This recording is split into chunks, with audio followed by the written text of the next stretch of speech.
Bismillahirrahmanirrahim. Alhamdulillahi rabbil alamin. Wa bihi nasta'inu ala umuri dunya waddin. Salatu wassalamu ala sayyidina wa habibina wa syafi'ina wa qurrati a'yunina Muhammadin wa ala alihi wa sahbihi ajma'in.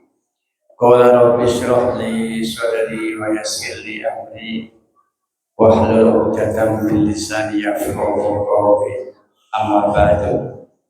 Hadratil karam, para alim, para ulama, para asatidzah, khusus pada ketua DKM beserta jajarannya yang kami hormati, jamaah semuanya, ibu-ibu, bapak-bapak, saudara sekalian yang dimuliakan Allah Subhanahu wa taala, adik-adik sekalian yang kami cintai, supaya tertib, supaya anteng, jangan ada yang berisik, ya, jangan ada yang bercanda.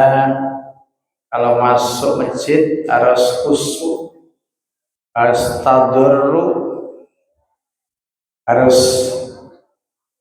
yang sopan, jangan kalah dengan di gereja.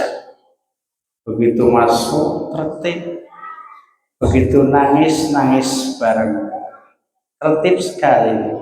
Nah, umat Islam harus ngasih contoh yang lebih baik, lebih tertib, lebih disiplin, dan itulah ajaran agama Islam.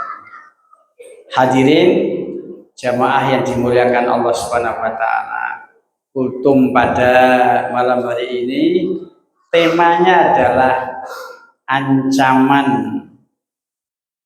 bagi orang-orang yang enggan membayar zakat. Ancaman bagi orang-orang yang enggan membayar zakat. Padahal dia mampu, padahal dia punya, tapi enggan untuk mengeluarkan zakat. Di dalam Al-Quran, perintah zakat, perintah sholat itu selalu diiringi dengan zakat. Contoh, aqimus sholat wa atuz zakat. Itu perintah Allah langsung. Dirikanlah sholat, tunaikan zakat. Sholat adalah merupakan hubungan hamba dengan Allah yang disebut hablum minallah. Sholat, puasa, ya, ini hubungan hamba dengan Allah. Allah tidak mau hubungan hamba dengan Allah itu baik. Sholatnya rajin, tahajudnya rajin, jamaah rajin, tapi sama tetangga, sama kawan, sama teman tidak akur, tidak rukun, nggak mau.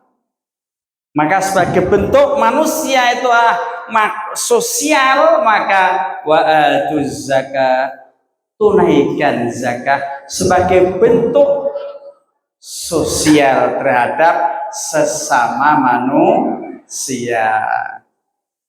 Hadirin jamaah yang dimuliakan oleh Allah Subhanahu wa taala.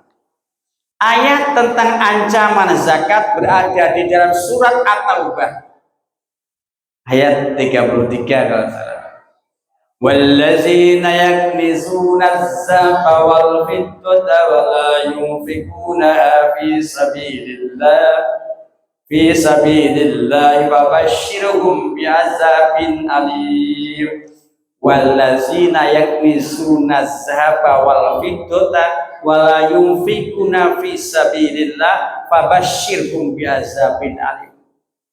Kata Allah, orang-orang yang menyimpan emas dan peraknya serta sejenisnya, uang atau harta kekayaannya, wala yunfikunaha, dan tidak mau menginfakannya fi sabilillah, di jalan Allah, fabashir, berilah kabar Muhammad, kata Allah. Apa kabar? Biazabin alim, siksa yang sangat pedih. Ini ayatnya ancaman Allah. Jadi bagi orang yang punya emas, punya perak, punya uang, sudah ada 1 nisab, uang yang 100 juta. Kalau emas 83 gram atau 100 gram, dikeluarkan 2,5. Ini namanya zakat mal. Zakat mal. Nah, bagi orang yang tidak mau mengeluarkan padahal sudah ada, sudah punya, sudah mampu, ayat 34 mengatakan, yauma yuhma 'alaiha fi nari jahannam fatuqwa biha jibahuhum majruhum wa zuhuruhum hadza ma kanastum li anfusikum fasuqu ma kuntum taknizun. Langsung Al-Quran surat At-Taubah ayat 34.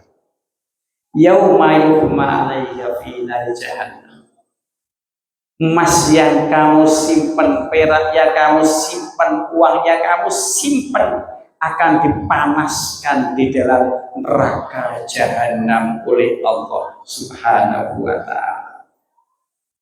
Jadi uang yang kamu simpan di bank, emasmu yang kamu simpan, perak, semua harta kekayaanmu yang tidak dikeluarkan, disimpan, akan dipanaskan oleh Allah nanti pada hari kiamat, pada hari akhir, dipanaskan, dijadikan fatwa, setika, dijadikan setika nih. Kayak bapak-bapak, ibu-ibu yang suka nyetika itu baju-baju, dijadikan setika, tapi setika ini dipanaskan oleh Allah. Suatu riwayat 1000 tahun dipanaskan uang kamu, emas kamu, harta kekayaan dipanaskan, dijadikan setika, disetikan. Fatuqwa biha jibahukum, pertama yang disetika jidatnya, Pak. Jidat seng gitu, teriak-teriak panas, panas, tapi tidak mati di sana. Nggak ada mati sudah di dunia. Setelah di jidatnya disetika oleh malaikat, lambungnya disetika, seng itu, disuruh berbalik, tengkurap, kata malaikat, ditengkurapkan orang, tengkurap. Zuhuruhum, apa itu, punggungnya. Malaikat sambil megang setikan begini ngomongnya, haza ma kanastum li anfusikum fazuqu ma kuntum taknizun. Aku gemes sekali melihat kamu di dunia itu menyimpan emas, menyimpan uang, menyimpan perak. Ini dijadikan ini oleh Allah, dipegangi malaikat ngomong, haza ma kanastum li anfusikum fazuqu ma kuntum taknizun. Rasakan sekarang, kata malaikat, ini loh hartamu, ini uangmu, ini emasmu, ini perakmu, rasakan. Karena stumli fazuqu ma kuntum taknizun. Ini siksa bagi orang yang enggan membayar zakat, infak dan sedekahnya. Andai karena belum sampai 100 gram, punyanya 50 gram, apakah wajib? Tidak wajib. Disunahkan infak. Saya infak emas saya ini agar aman, agar berkah, dijaga oleh malaikat, tidak khawatir dicopet. Jadi orang yang pelit-pelit, pedit-pedit itu kadang-kadang dipaksa oleh Allah, dicopet, hilang semuanya, dirampok, kadang-kadang dipaksa, mungkin nggak bayar zakatnya dan diambil oleh rampok. Sedikit ada hikayah. pada masa Khalifah Umar bin Khattab. Ada seorang jenazah mayit di depan. Sudah mau disolatin, mayitnya lehernya gerak-gerak, fatah harokat, gerak-gerak. Begitu gerak-gerak, yang di depan teriak, mayitnya hidup, bunuh. Loh, kok dibunuh? Udah mati, hidup lagi katanya. Gak lama kemudian keluar kepala ular, sambil mulutnya ular bercucuran darah, isep darahnya mayit yang mau disolatin itu. Yang kedua, bunuh. Ularannya ngomong, kenapa bunuh saya? Ularannya ngomong, kenapa bunuh saya? Kenapa kamu di sini? Jawab, fa innallaha amaroni. Maka sesungguhnya aku diperintahkan oleh Allah di sini, jangan bunuh. Masya Allah. Sebab akibat apa ini disiksa? Belum masuk kubur disiksa duluan. Pulangnya sambil kepalanya begini, ya darahnya habis sepi lehernya mayit, itu kain kafannya berdarah merah-merah. Tanya jamaah yang depan, tanya, wahai ular, kesalahan apa mayit ini di dunia sampai kamu siksa belum masuk kubur? Ular jawab, satu, tarkus sholat, meninggalkan sholat. Orang muslim yang akalnya sehat, sudah balik, harus menjalankan sholat. Itu ya, jadi hukumannya itu besok masuk kubur digigitin ular kamu. Yang kedua, wamani'uz zakat. Orang ini kaya di dunia, orang ini mampu di dunia, tapi nggak mau zakat, nggak mau infak, nggak mau sedekah alias bakhil di dunia. Disiksa oleh Allah, hartanya dijadikan ular itu. Belum masuk kubur, belum, masih di depan mayit, depan jamaah. Masya Allah.